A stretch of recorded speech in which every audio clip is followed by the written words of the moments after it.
All right, if you have a bolster or a brick, go ahead and sit up on that and sit on a bit of height in Virasana to start off with.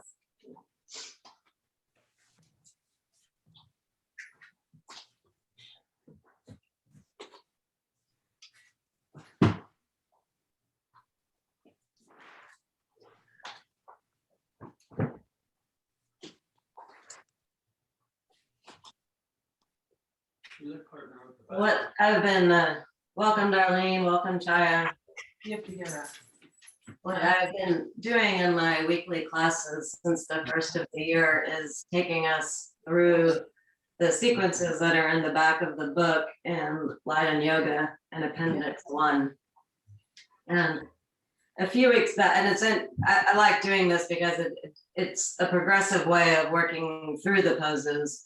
It's interesting to contemplate why Mr. Iyengar puts the poses in the order that he does. But basically the poses are preparatory for what comes next. Right? And so this particular 2-week period is week 11 and week 12. And a couple of things are interesting about this sequence compared to what came before. The first one is that he puts the revolved poses like Parivrita Trikonasana and Parivrita Parashvakonasana in the same order that they appear in the first part of Light Yoga. And that's also more similar to how they're done in the Ashtanga series too, just interestingly enough. So there's more of an emphasis on the twisting because it's there at the very beginning. And then the new poses that come in are the standing forward bends. So Pada and Gustasana, where you get your big toes, Pada Hastasana, where you put your hands under your feet, and Uttanasana. And everything else is pretty much the same, except for that shift in order.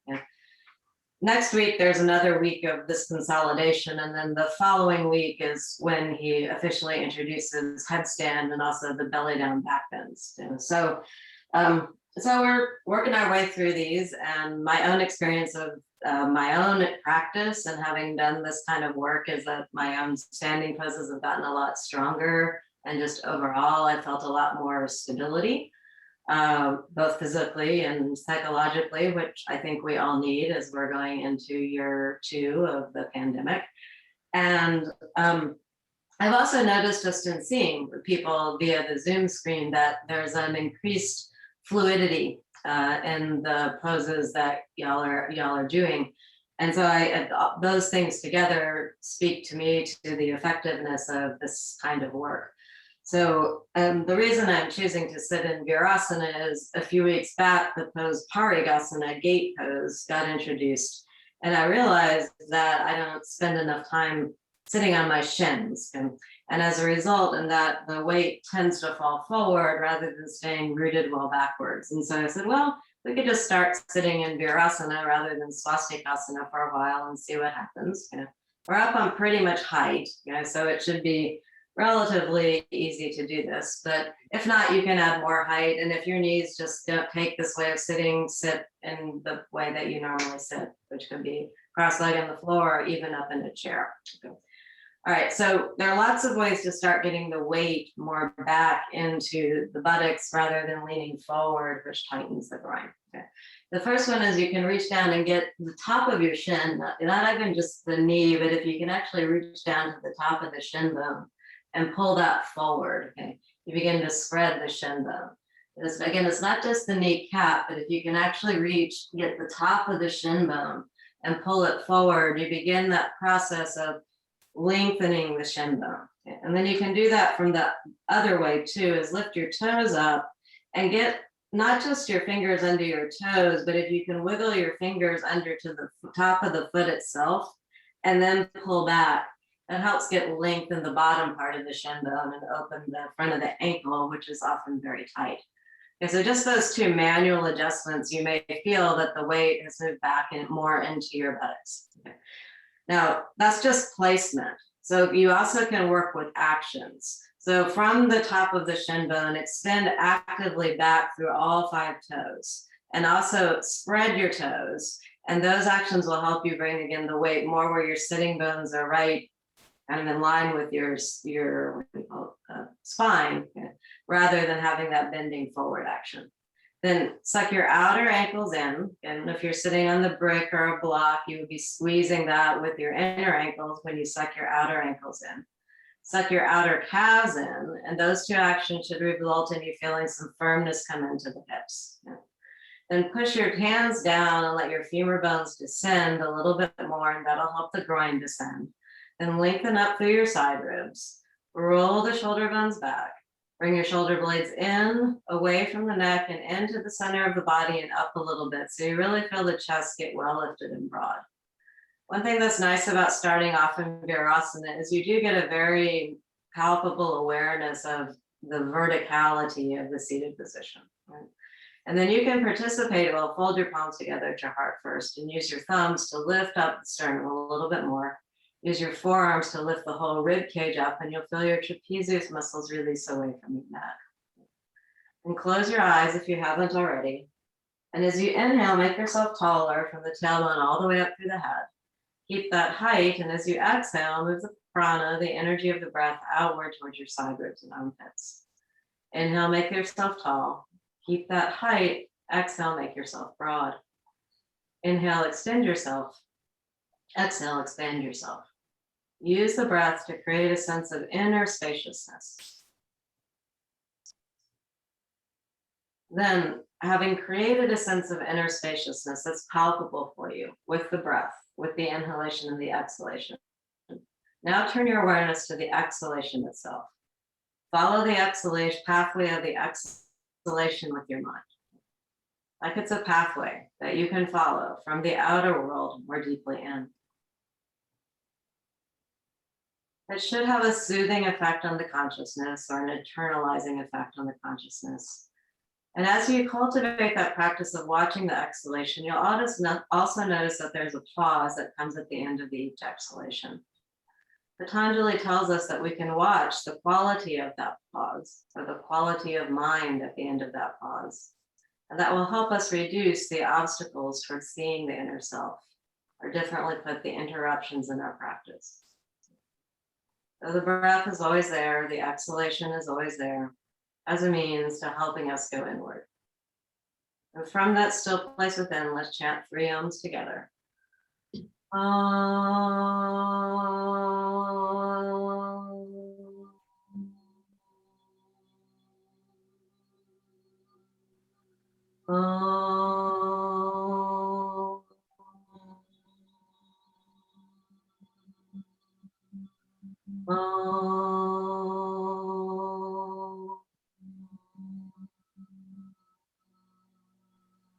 Follow that sound with your mind.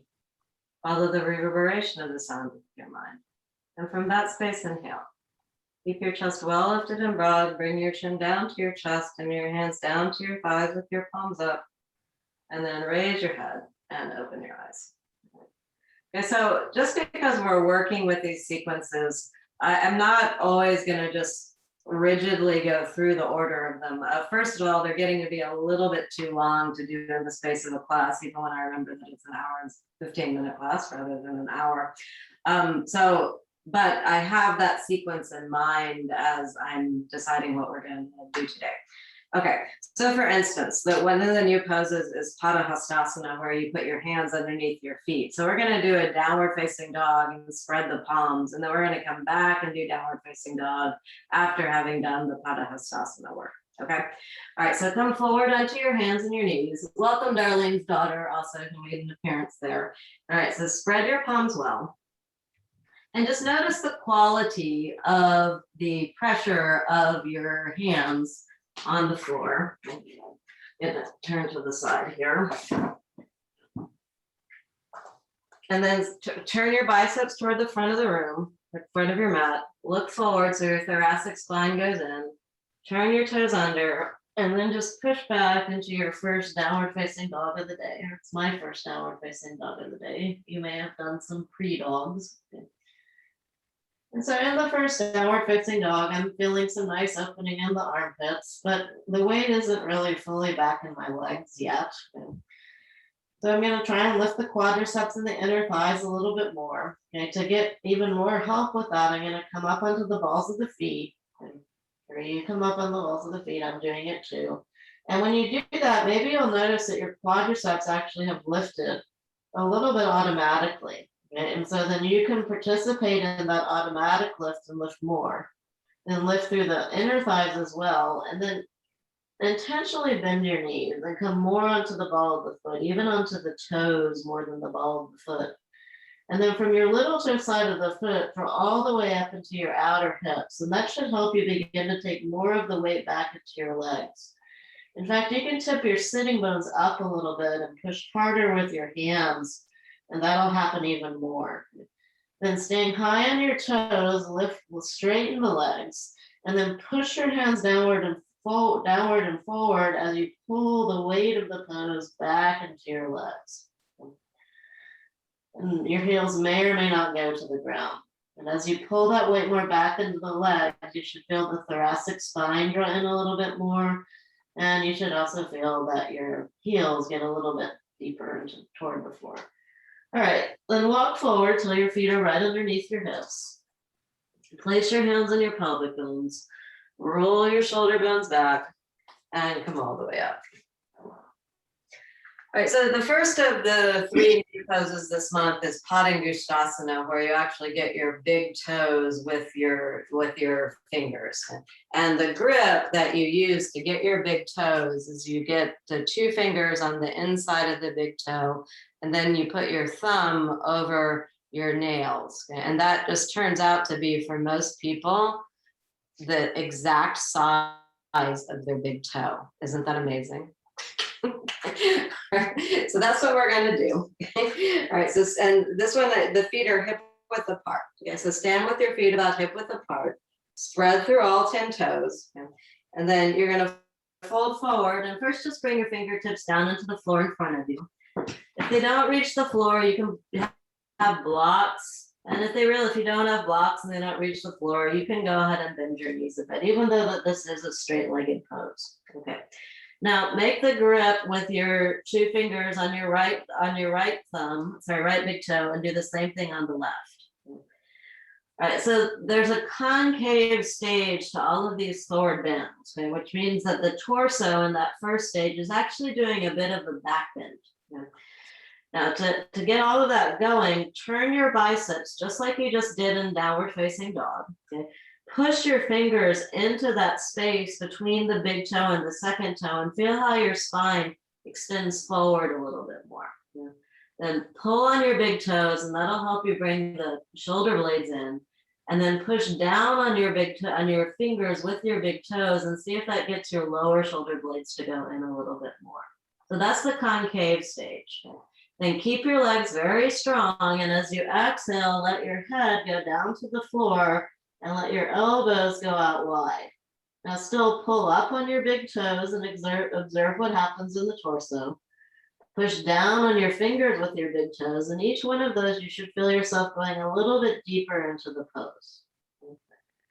It's early, so you may not get as far as you will when we do it later. And then straighten out your arms again. Turn your biceps like you were doing in downward facing dog. Place your hands on your hips, and then come all the way up. All right, the next one's called Padahastasana. Okay, padas are feet and hastas are hands in Sanskrit. And when you put your hand underneath your foot, I want you to spread your palm very actively. And I also want you to spread your foot very actively so that there's a horizontal expansion and not just the weight pressing down on your foot. Okay. All right. So we're going to fold forward again.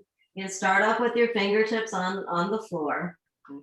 Then lift your right foot up, spread your right toe as well, spread your right hand, and put your hand as much underneath your foot as you can.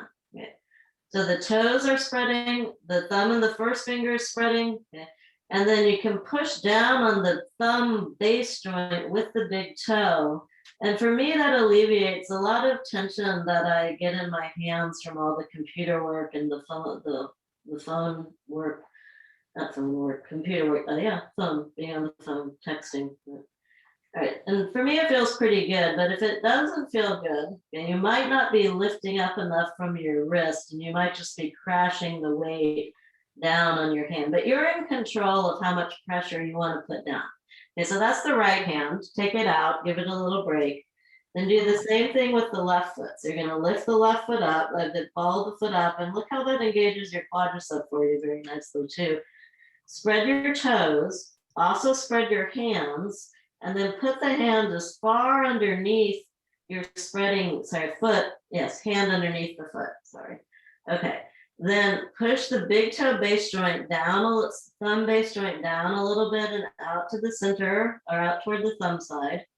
All right, and then lift up on that wrist bone, okay, as well as you're here. Okay, so that's a half Padahastasana. All right, we're gonna do both at the same time in just a second, but go ahead and come all the way up. Yeah, so. All right, so you've got the arm spread, and what I mean by lifting up through the wrist bone is, here's the wrist bone, okay? You would want to imagine, I could have even done it with the hand, that the wrist is lifting up, okay, out of that flexed hand, okay? So it's not, and it really does feel nice. Like you do this yourself with your hands. So turn your fingers back, okay, and lift up. We also need it for handstand, right? So when we learn to do handstand, turn your hand the other way, okay? When you learn to do handstand, a lot of times we complain about wrist pain. So if you can lift, you can squeeze and lift your wrist bone up. Okay? It actually is like giving yourself a nice little forearm massage, which is good, but it takes pressure off the wrists. Okay, then do the same thing on the other side. So you've got your fingers turned back like they're underneath your foot.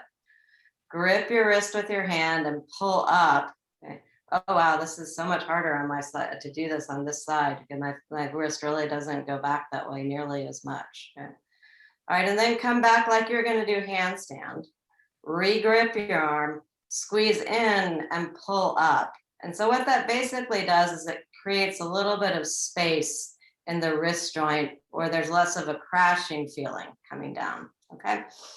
All right, and you can just do that for fun anytime you want. I mean, just when you want to get a little break for your wrist. Okay, now we're going to try it with both hands, okay? So fold forward again, bringing your fingertips down to the floor. Lift your right toes up. Notice the quadricep engagement as well. Put your hand underneath. And actually with this hand, at least you can actually now use your left hand to lift the right wrist up.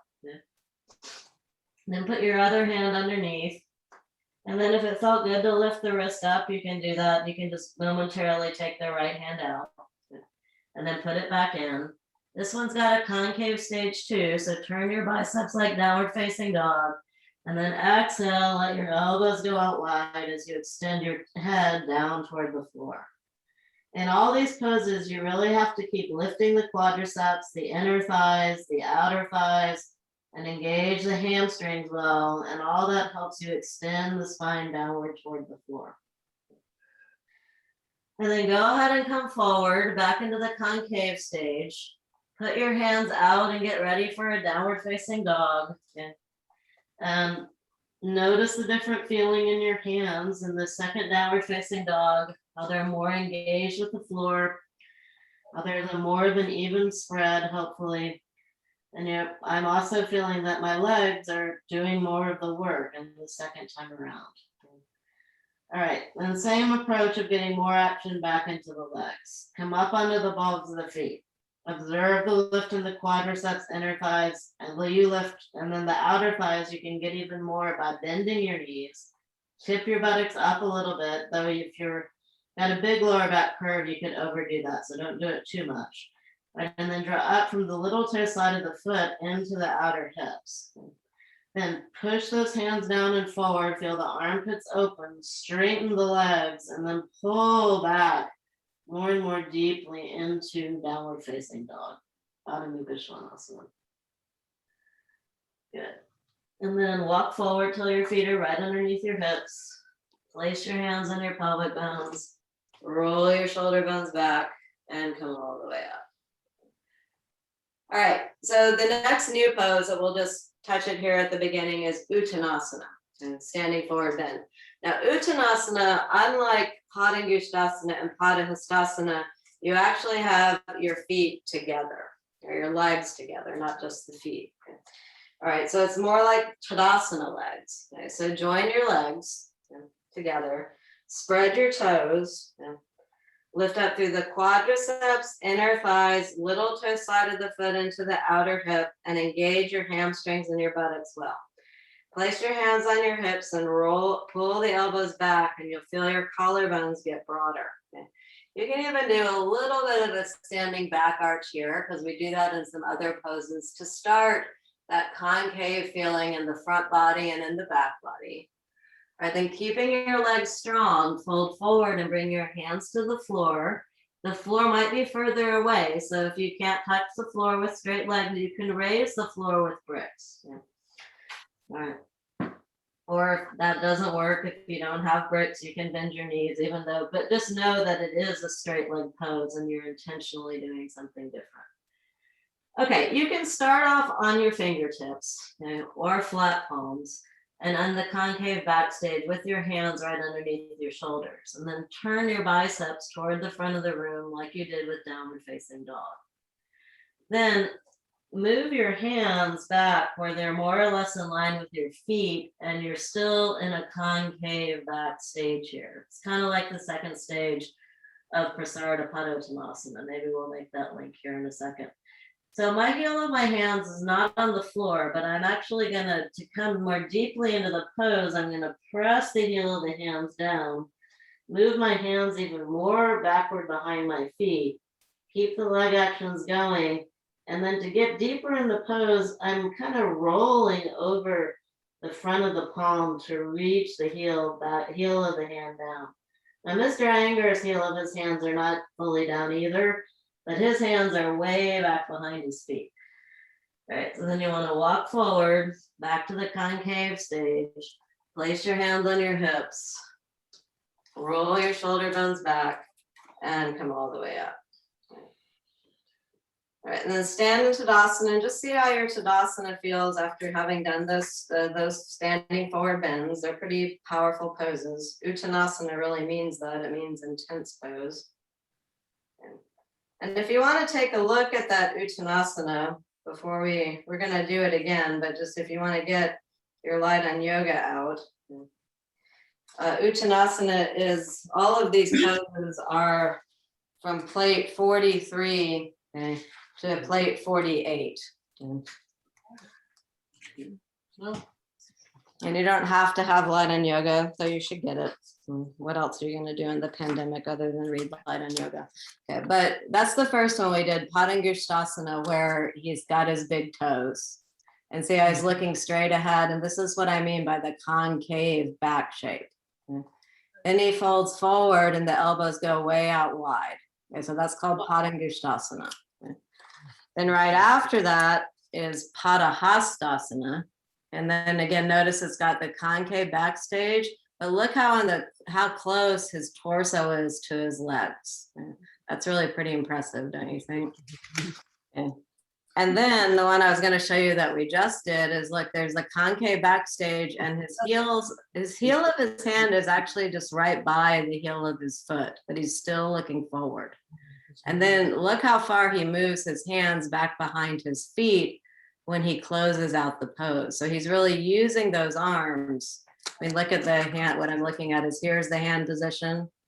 And then look at the hand position there when he goes more deeply into the pose. So it's a lot, right? But what's interesting is we actually learned that way back in a pose, Prasarada Tanasana, which we have done since I think the first or second week of these sequences. See how he's taking his hands way further back. So he's preparing the wrists to do the thing that's harder in the Uttanasana. Right? So that's just an example of the progressive development, right, of the poses. Okay. Any questions about any of that?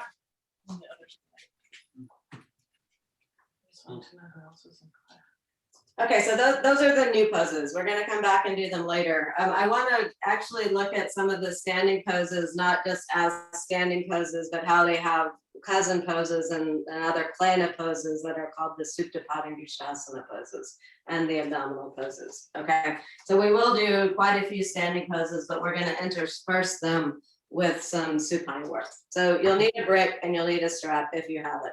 You don't have to have a special yoga strap. It can be any piece of fabric, ranging from a sock to a dog leash, to a piece of rope, to a tie, to a belt, anything that just will be an extender for your arm. Okay? A brick doesn't have to be a yoga brick. It could be a block. It could be, if you have, we don't have telephone books really anymore, but it could be any book. Okay? It could also be a rolled blanket. Yeah. Right. So we're not going to use it right away, but you're just going to have it handy. Okay? So first of all, go ahead and lie down on the floor with your knees bent. Okay?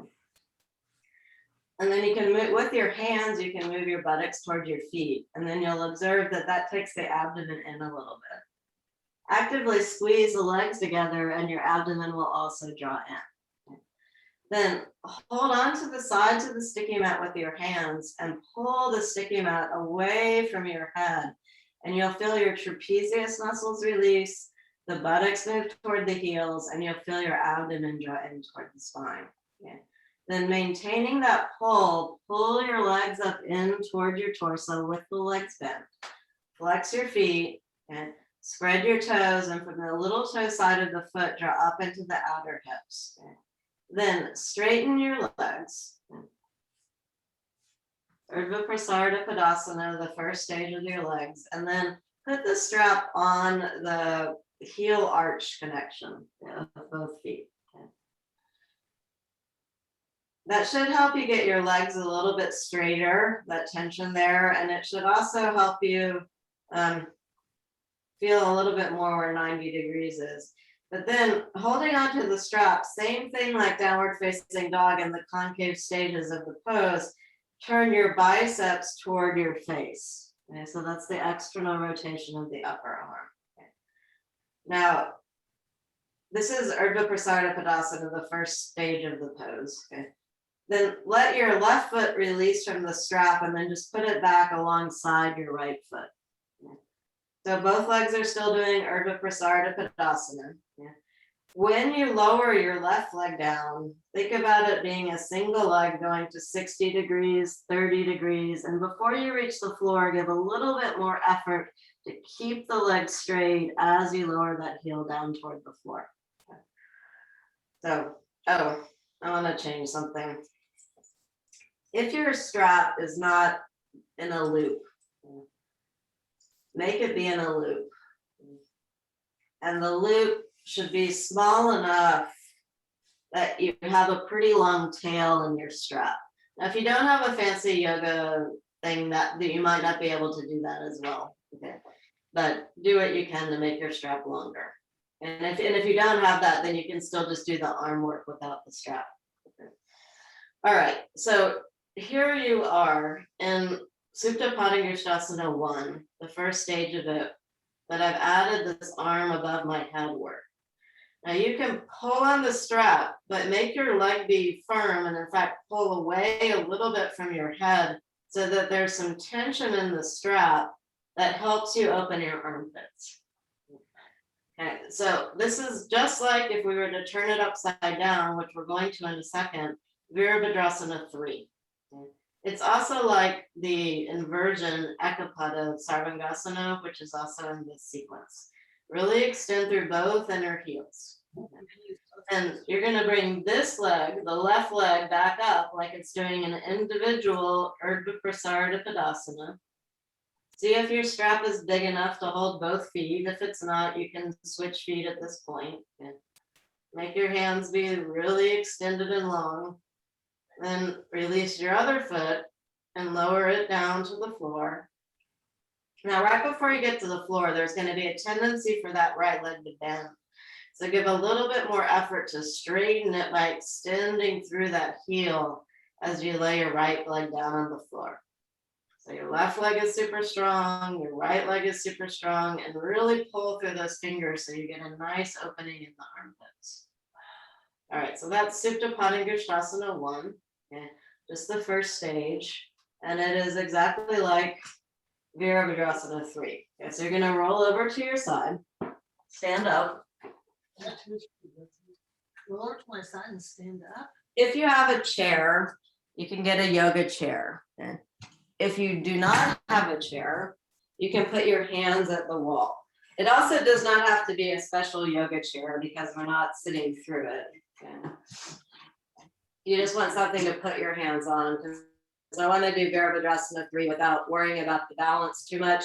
So you can really feel that interconnection between, again, if you don't have a chair, all you do is you put your hands on a wall and have your feet together. And your hands are just going to be about shoulder width apart. It's basically the same thing. In some ways, the wall is actually better because you can push and it bends your wrists a little bit. So maybe we'll actually try both. Okay, but here's the chair. Got your chair in front of you. Sometimes the chair seat is a little bit hard on people's wrists. So something that you can do with the chair is you can put a blanket over it. So what's nice about the chair is that you can make your palms go together, and that makes it be like more like Virasana 3 and look forward. But when your hands are apart at the wall, that's good too. So you're looking forward so the thoracic spine goes in. Then take a stretch back with your right leg and have it be in the air. So actually do the other leg first. Stand on your right leg and move your left leg out. So you basically just put Supta Pada Gustasana 1 upside down. So really extend through that back heel, stretch through your ring fingers and feel how long you get through the side body. And hopefully you'll feel your abdomen driving toward the spine as well. And lower that leg back down, stretch through the ring fingers, feel that extension through the armpits, and then reach back through your right leg. So try and keep your hips level, look forward so your thoracic spine goes in, and then lower your leg down to the floor, and then go ahead and stand up. That looks pretty good, everyone. And then you, oh, try it, that looks great. Very nice. Oh yeah, the counter will work very nicely there. That's the job. Okay.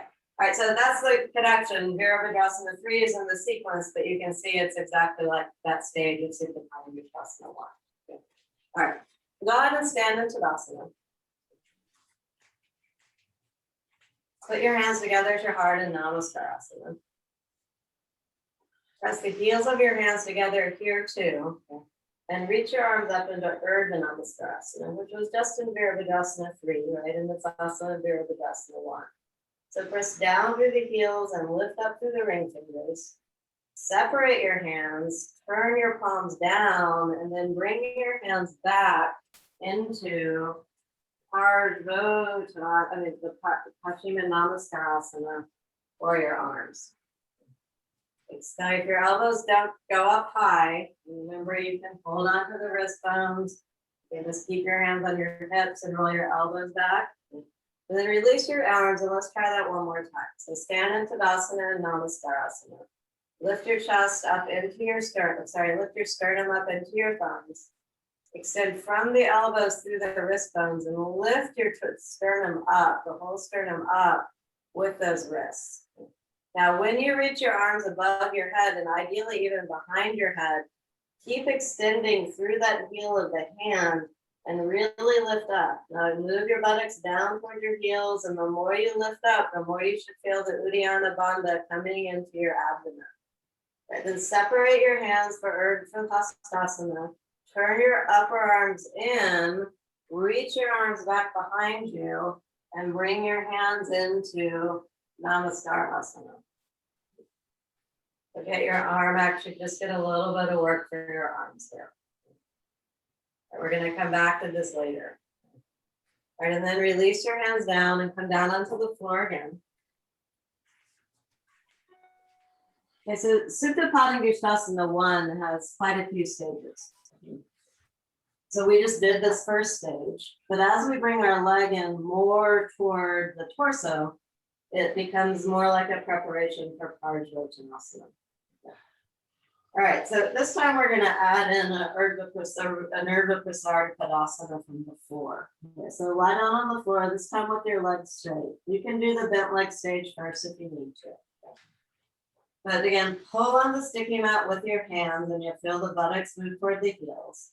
Squeeze the buttocks together, not the buttocks, squeeze the thighs together and you'll feel your abdomen go in a little bit.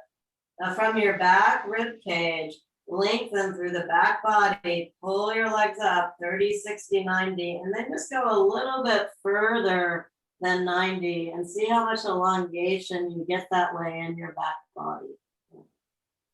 Then come back to 90, squeeze your legs together and lower them down. We're going to do that one more time. Ooh. If you want to try the harder arm position with your arms above your head, you can. So you should reach your arms above your head so much that you feel that same elongation in the back buttock, and you feel the opening in the armpits.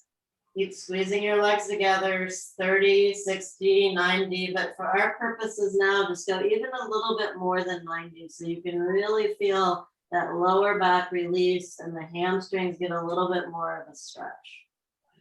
And then lower yourself back down. All right. Then, just like you were doing Ardha Tadasana with one leg, lift your right leg up so it stays super, super straight on its way up. Then put the strap on the heel arch connection of your foot. You don't need the loop this time. You can just hold the strap in the foot. Each hand. Turn your biceps just like you were doing in downward facing dog and all the other poses here. Bottom leg stays as straight as possible.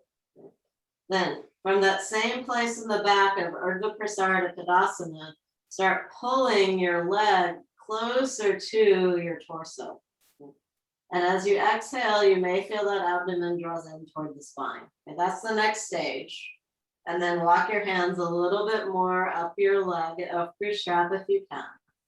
Okay, the next stage starts to involve the abdominal work a good bit more. Okay. Press your left leg down. Exhale, do a sit-up like you were doing Ardha Navasana, half boat pose in your abdomen, okay, as you do that. Okay. So you come up higher. At this point, you may be able to get your big toe, and look, that's Gustasana with one hand. Then pull with your arm and let the elbow go out wide and come up a little bit more so you really feel that upper abdomen engage as well. And so the leg works, the arm works, and the abdomen and the bottom leg to get you closer and closer to the pose. Then see if you can maintain the ground that you gained with this leg, even increase it as you lower yourself down to the floor and really feel that opening in the front groin.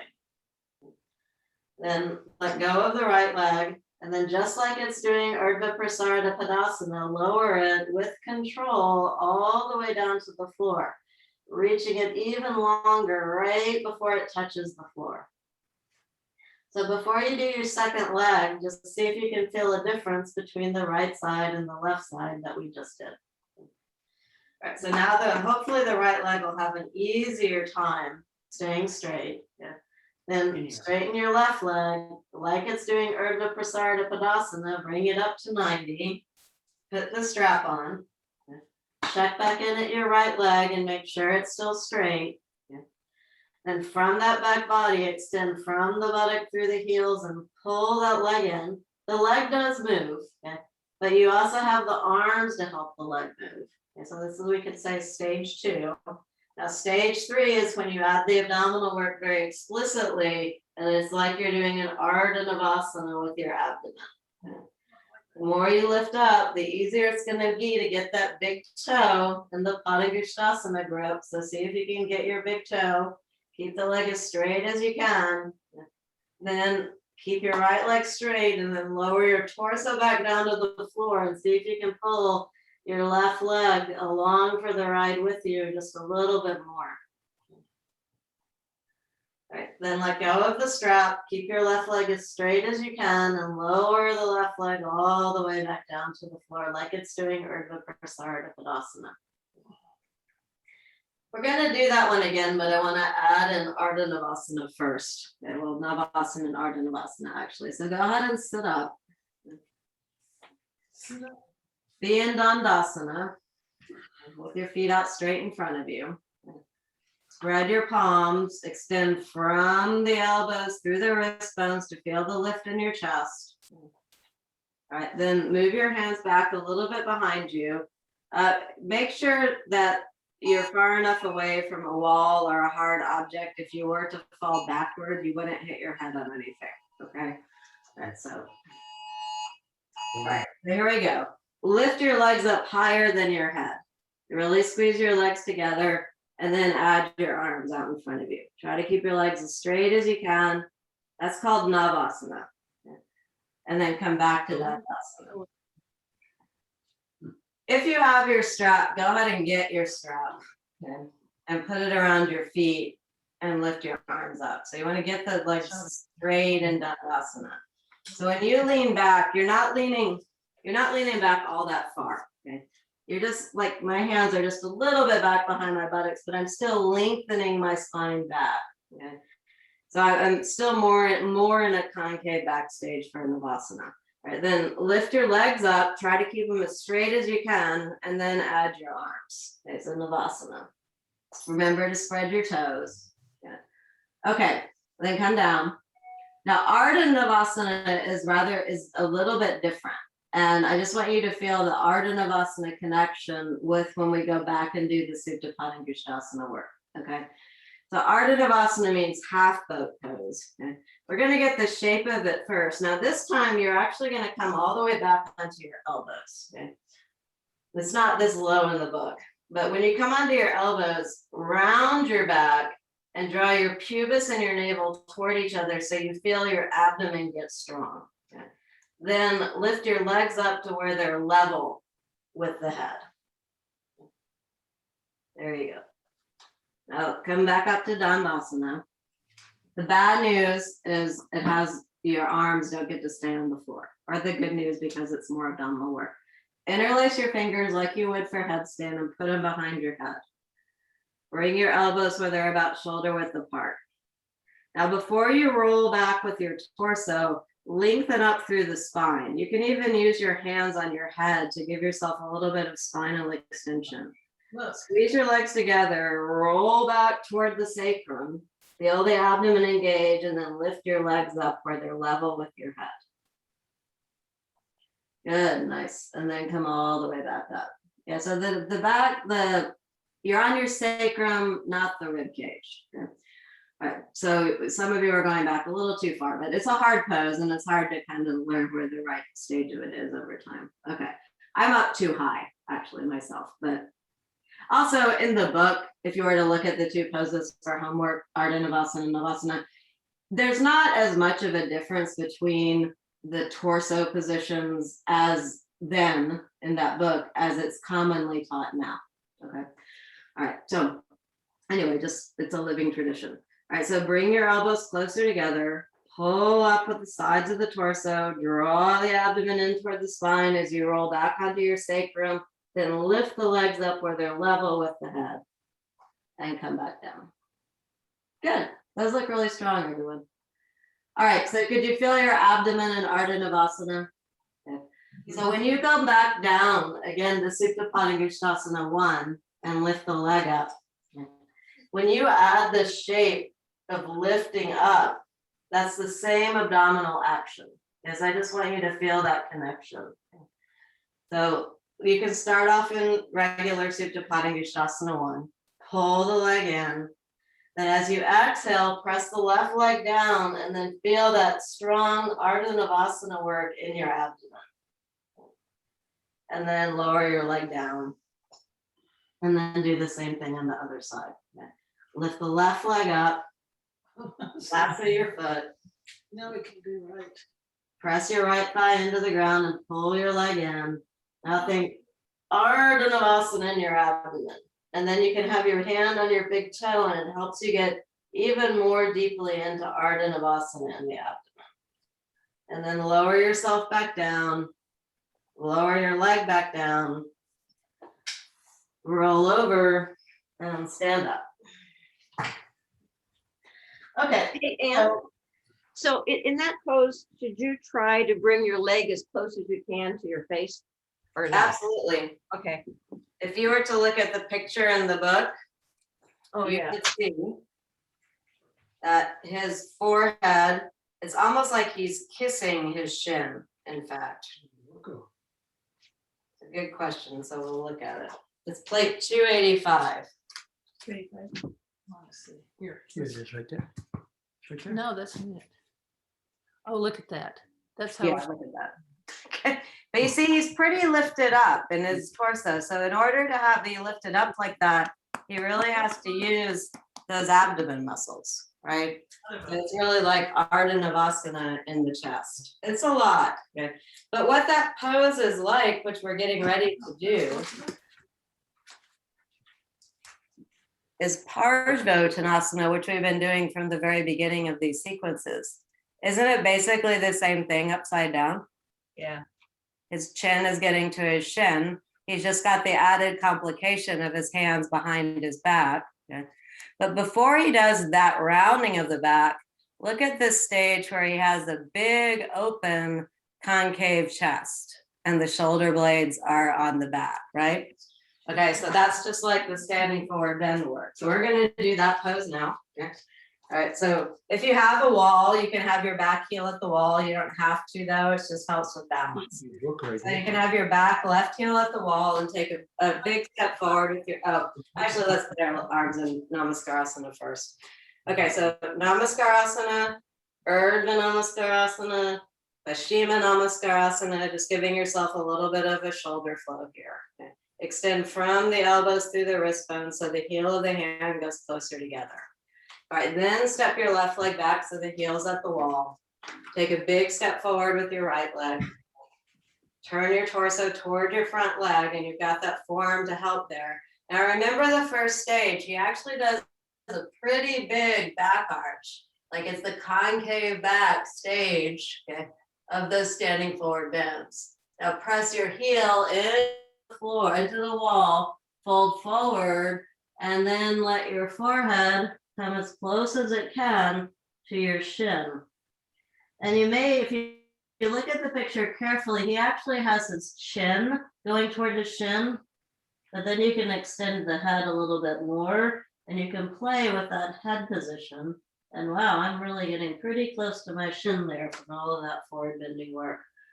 And then come all the way up, walk your feet back to the center and release your hands and stand in Tadasana. All right, Namaste again. Ardha Namaste again. Really reach up to feel that opening in the armpits, just like Virasana 3. And then swing your arms around back behind you again into Paschima Namaste. Extend from the elbows through the wrist bones. And move the heel back. Take a big step forward with your right left leg. My torso right now is going toward the back leg, and I want it to go toward the front leg. So I'm using my forearms on my back to bring the torso around. Straighten your legs, do a big back arch and look up toward the ceiling. And press into your back heel, extend forward, fold forward. Feel the maybe better pose than usual from all the hamstring and the standing forward bend work. And just fold a little bit more deeply forward. And then come all the way back up. Whoa.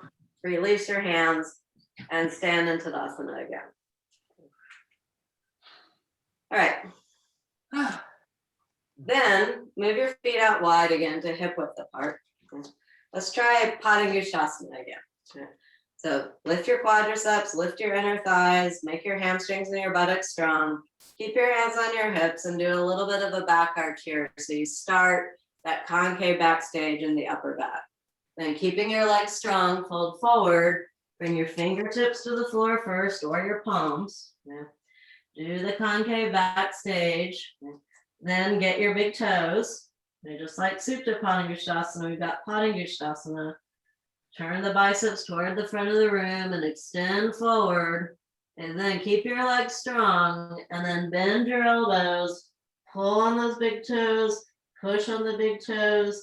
And is any more extension coming into the body from having done the Supta Gustasana work, the Virasana 3 work, and the Parago Tanasana work? Extend and release down. For me, I can feel the difference.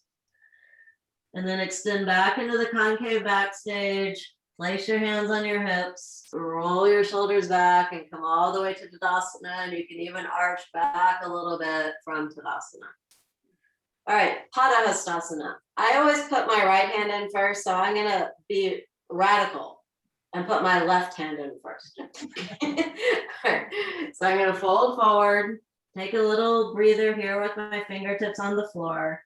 Lift your left heel up, observe how it engages the leg muscles. Put your left hand underneath the foot. Remember to spread the toes and to spread the fingers. Put your other hand underneath. Concave stage first with your biceps going forward. Then as you exhale, fold forward. The leg extension helps the spine extension. But the more you can move those elbows out wide, it's going to help you pull that torso in more as well. And then come forward. Place your hands in front of you. Come all the way up and bring yourself all the way up. Before we do Uttanasana, we're actually going to do a Prasarada. Well, yeah, we're going to do a Prasarada Uttanasana. We're going to do it again. But walk your feet out wide. Yeah, so we haven't had the feet out wide yet today. We've been working with them pretty much close together. But spread your toes well. Lift your quadriceps, lift your inner thighs.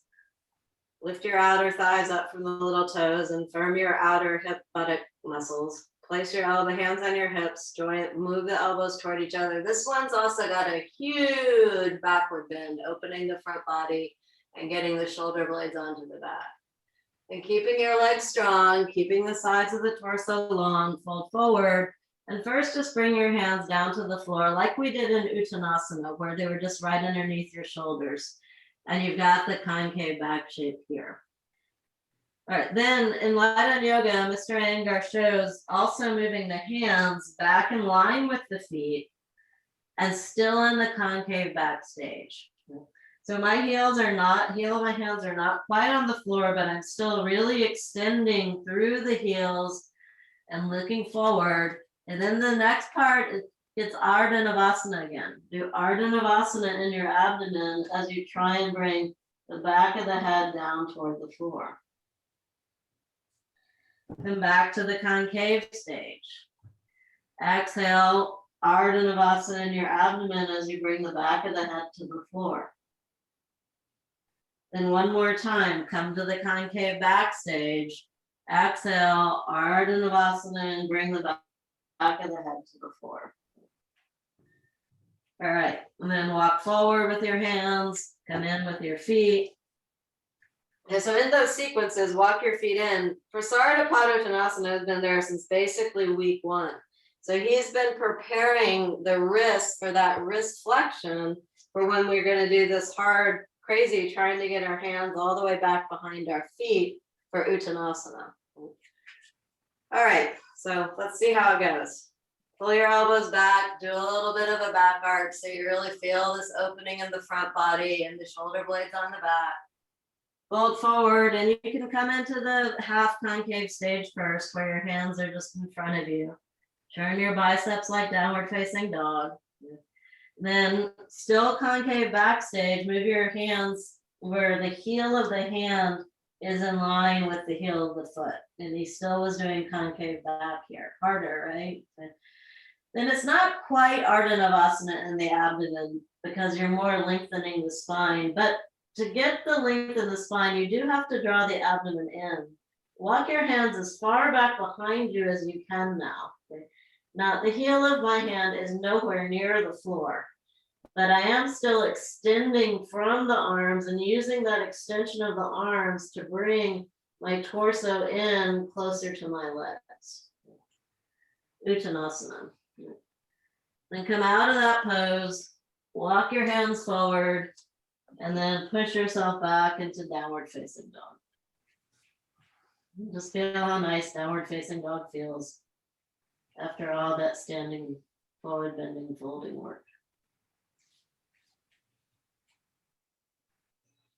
All right, and walk forward till your feet are right underneath your hips. Place your hands on your pelvic bones. Roll your shoulder bones back and come all the way up. All right, it's now time for a headstand or whatever you do when headstand rolls around, okay? But headstand isn't officially in the sequence until 2 weeks from now, but the large majority of you do headstand, so I wanna keep our headstand going. All right, so make your setup for Shirshasana. You can be against the wall, you can be in the middle of the room. Put it back where it belongs. If you can go up 2 legs at a time, okay, either bent leg or straight, you should be practicing that. There's your blanket. Because that abdominal work, coming up 2 legs at a time, you can go into the pose whenever you feel ready to do so. Walk your feet in a little bit more, Chaya. Bob, yeah, that's good. Try and move your feet. Yeah, I think you fixed it more toward the left. Okay. Marsha's using her little setup.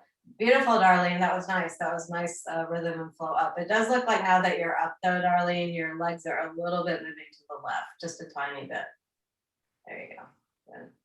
That looks good, Leanne. Okay. Again, if you don't do headstand, you can do downward facing dog again. Okay.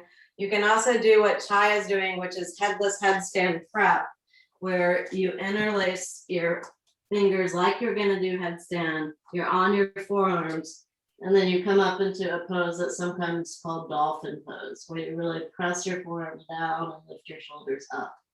Another option is downward facing dog. Another option is to do another Uttanasana or Virasana Tanasana. Just something that you're upside down in some way with your head. That's looking good, Vicki. Yeah. So one thing I'm noticing in all of your headstands actually is that there's a lot of good opening in the armpits. So I think that Virasana 3 work, the downward facing dog work, all of that had a really good effect in this opening of the side armpits. Yeah. All right, now we're gonna come down, okay, but if you can, come down 2 legs at a time, okay, and make that connection to the abdominal Ardha Navasana. Oh, look at that cute white fluffy dog. Oh my gosh, he's so cute. Squeeze your legs together, feel that drawing in of the abdomen toward the spine. And then just rest in downward facing child's pose. Good, Gay. That was good. Nice.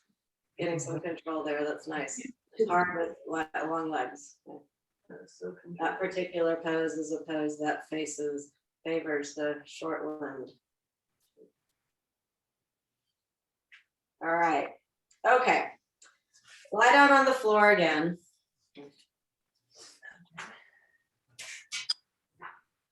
So I have now remembered that class does not end at 10:30, so we're actually going to have time to do shoulder stand. Yeah, the same thing happened to me on Tuesday in my class. I totally messed up the time, but luckily I realized it in time and we were able to do something else. So it was, what is time anyway? Okay, bend your knees. So one of the poses when you get to shoulder stand in this particular sequence is a pose that's called Karnipidosima.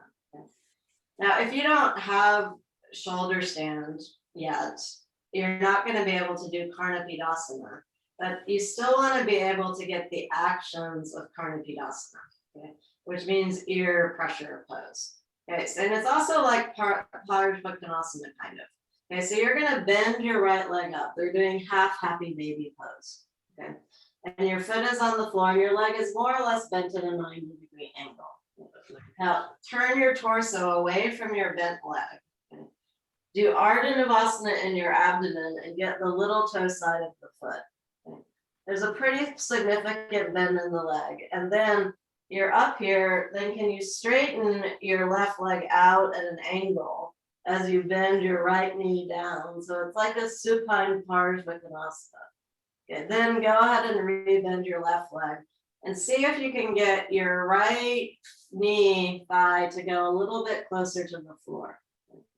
Now you can use a significant amount of arm strength, but you can also tip over a little bit and see if you can get a little bit deeper into the pose and then bring your left hip back down.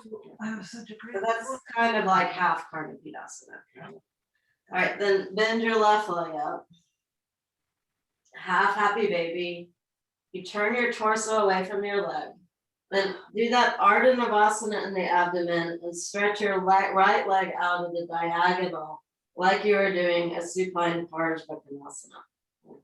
Then bend your foot and then pull your leg down. bend your foot and right foot in. And then use your arms, really the strength of the arm to pull the knee downward toward the floor. Don't, you're not supposed to hurt yourself. All right, and then release the leg. Okay, now what's more like the pose Karnapidasana, ear pressure pose, is full happy baby. Okay, so you're gonna bring both legs up. Okay? The legs are bent. Now, in Karnapidasana, your toes are actually pointed, so you've got that whole shin situation again. Now exhale, do that sit up like Ardha Navasana. Hold on to your ankles and pull both legs down simultaneously. Okay. Draw your chin toward your chest so you're getting this nice chin lock. And here you are doing an upside down Karnapidasana. Well, not even upside down. If you were to roll over where you're on the back of your head, you would be doing Karnapidasana right now. Okay. All right, then release and come out of that pose. So now we've kind of crunched up the abdomen a little bit. So in preparation for shoulder stand, if you don't do shoulder stand, you're going to do legs up the wall pose after we do this pose. It's called Padasana. Okay. All right, so you have your feet about hip width apart. Tuck your shoulders underneath you. Press your feet down and lift your buttocks up high. Okay. And you're opening the front body now. Make sure your hamstrings and your buttocks are engaged. Then interlace your fingers underneath your buttocks and tuck your shoulders underneath you. Oh, that feels really good. Now press your feet down and move your shins toward your shoulder blades and you'll feel your chest open. Then do Sarvangasana 2 with your hands, which means turn the palms down toward the floor and move your pinkies up toward the ceiling to any extent you can, and feel how that opens the chest and the shoulders and the shoulder blades more. All right, and then release and come down. Release your hands and just interlace your fingers. Okay, so that's the first stage that we did. Then turn the fingers the other way, like Ardha Navasana above your head. That's what you're trying to do when you're doing that particular hand position. And I mention it just because there's also that hand position in Karnapidosima. Okay. Try and remember which finger interlace you did, but if you don't remember, it doesn't really matter that much. Okay, so feet are about hip width apart, maybe a little bit less. Okay. Press your feet down and lift your buttocks up high. Okay, so you get that opening in the front body. Check in and make sure that your hamstrings and your buttocks are really engaged toward each other. Then interlace your fingers with the opposite interlace. Keep your buttocks high and tuck your shoulders underneath you. Now, press your heels down and move your shins toward the shoulder blades, and that'll open the chest more. Then try and do Ardha Navasana with your fingers and feel how that rotates the shoulder, how it opens the chest more, and feels really nice in those shoulder blades. It should feel nice.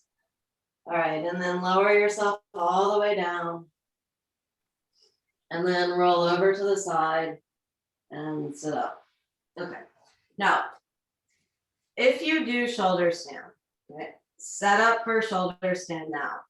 If you don't do shoulder stand, you're going to repeat happy baby, okay? And then you're going to put your legs up the wall, okay? So you get the Karnipidosima action, and then you're just going to go near a wall and swing your legs up the wall, okay? Okay. Now, shoulder stand doers, if you do happen to have a chair, okay, there's a lovely version of Karnapidasana where you put your feet on the chair, okay? So once I get all that set up, I can demonstrate that if you want to see the demo. But so I've got my chair here, and I'm going to set my shoulder stand blankets up.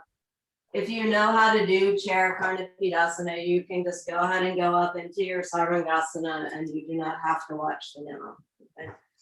If you want to watch the demo, you can watch. We're going to do actually Karnapidasana first, but we're going to roll up into Sarvangasana if you can. Then we're gonna come into Halasana and tuck our shoulders underneath us. Then we're gonna try chair Karnipidosana. Then we're gonna go back up into Sarvangasana, and that is the plan with our remaining 7 minutes of class. All right, okay. I'm gonna do this. So, got my launch pad. That much. I love it. So that Ardha Navasana work also comes into play in Sarvangasana because you can lift yourself all the way up to Sarvangasana. All right, but I have to bring my feet down. My chair is a little bit close to me, so I'm gonna fix that. Does that chair have to be against the wall? But then you can try swinging up, but then go ahead and bring your feet down to full Halasana or chair Halasana. And just like we did in Uttanasana, you're gonna use that as the opportunity. Yeah, that looks good. Good. You can also do Sarvangasana without all the props. It's fine. It's just, it's easier on the neck. Again, if you're not doing shoulder stand, Watch me. you do not have to. But you just hoist yourself up, Have the neck tuck your shoulders, and the head. bring down to Halasana, tuck your shoulders again. And then bring your feet where they're right on your chair. And it gives you the opportunity to feel when you bend your knees, that helps you get that rounding of your back for Karnapidasana. And then when you add the hand position in Sarvangasana 2 and pull away from your torso, your knees bend further and you get even more rounding in your back. And put your hands on your back and you can come up into shoulder stand. And again, if you're not doing shoulder stand, many of you are choosing to do legs up the wall pose. That's completely fine. You could also do a Supta Baddha Konasana with your feet together and just lay back and feel the nice opening in your abdomen. My head's on the floor. Okay, and then swing your legs up like this. There you go, Cliff. That's coming along. Yeah, that's it, Cliff. Just try and get your elbows a little closer together, Cliff. Yeah, get your elbows. Nice, Vicky. That is a nice looking shoulder stand. Okay. Leanne, try and get your legs a little bit, weight more back into your elbows and your legs going straight ahead. That looks pretty good, Marcia. That's a nice legs up the wall pose, Karen. Nice, Darlene. That's good extension in the armpits and elbows look really solid. Good, Chaya. Then Chaya, just try holding on with your ankles and point your feet. Okay. Yeah, and so that's a little bit more like and it changes what's going on in the hips just a little bit, right? Legs should be straight up from your Good. hips. Yeah. Okay, now those of you, we still have 4 minutes left. So those of you in Sarvangasana, if you want to try Ekapada Sarvangasana, bringing one foot down and then the other foot down, you can, because that's also in the sequence.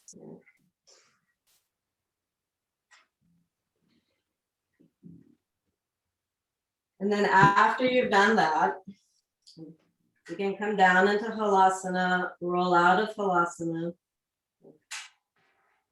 I like to do this. And then this sequence ends in Jatara Parivartanasana. So those of you who are in legs up the wall pose, just push yourself away from the wall. Do this. Sarvangasana people, roll out of Sarvangasana. You can either keep your sacrum up on the blankets or you can just lay flat on the floor. Then this will feel really good after all the forward bending that we did in class. But you're gonna move your legs up and over to the right and feel your abdomen, move your abdomen from right to left.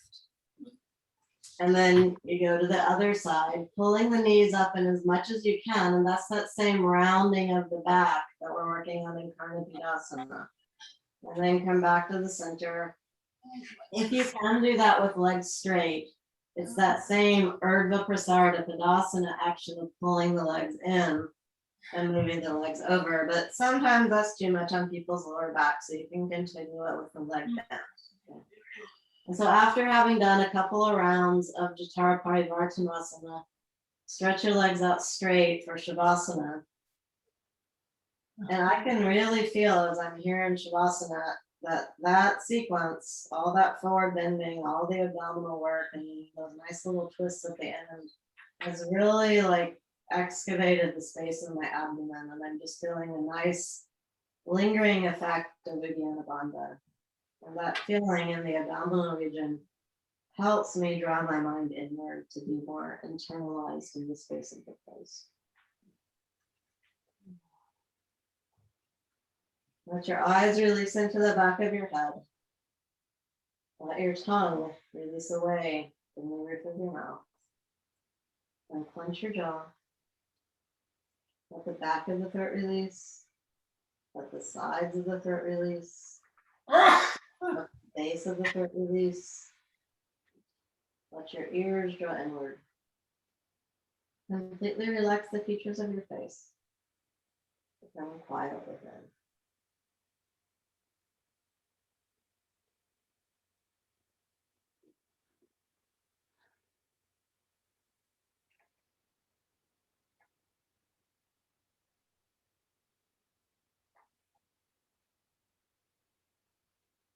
Patanjali defines yoga as the practice of stilling the fluctuations of the mind.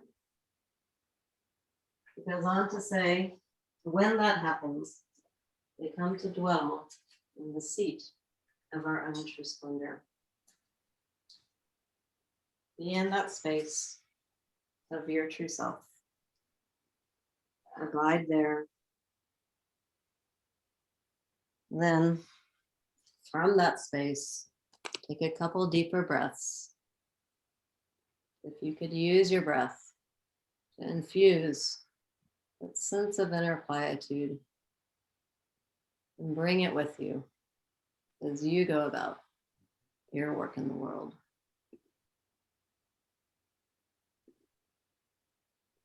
Place your hands on your rib cage and bend your knees. Roll over to your right side and use your hands to push yourself back up. Sit up straight and tall. Lift your chest well. Close your eyes and fold your palms together to heart. In gratitude to the benefit you receive from your practice of yoga. In gratitude to the people you have the opportunity to learn and study and practice yoga with. And in gratitude to the lineage of Hatha Yoga itself, as practiced by BKS Iyengar, reaching back to the sages of India, and down through a line of teachers and students to you, here on the mat in Austin, Texas, or Eugene, Oregon, wherever you happen to be in the world, through the miracle of Zoom. Namaste.